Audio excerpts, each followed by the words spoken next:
ngumana anonzi John Paradza aiwa anozikanwa nenyika yose. Vakomana veYouth League vaiva muziva nemafuma deputy ministers vekutourism and environment.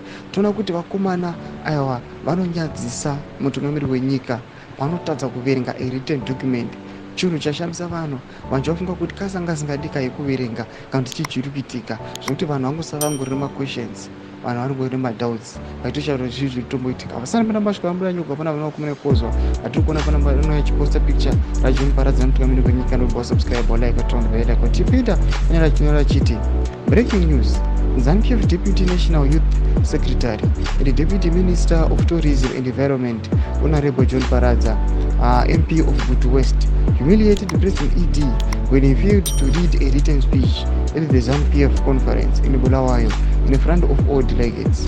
Paradza doesn't even have a grade 7 certificate. Ndomashwaro yapanapa vakuya panapa atizoziye hedu naudze grade 7 certificates kuti vanadzo eka kuti havana. Vatikona kuti this guy akakoniwa kuverenga a written speech pamberi pemutungamiri wenyika. Vatikona kuti nyangwe mutungamiri wenyika angachida kuverengerwa.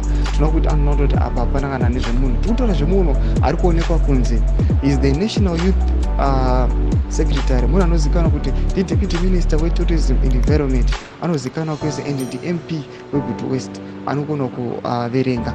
Chazonyanya kushata ndechekuti panga pari in front of my delegates, vanhu vari respected. Vatoona kuti ZANU-PF iri conference iri very important kwavari and then poitika chinhu chakadai. Todze mafunguro enyu muri kudii pamusoro pechiitiko ichi? Muna comment section medu, channel subscribe like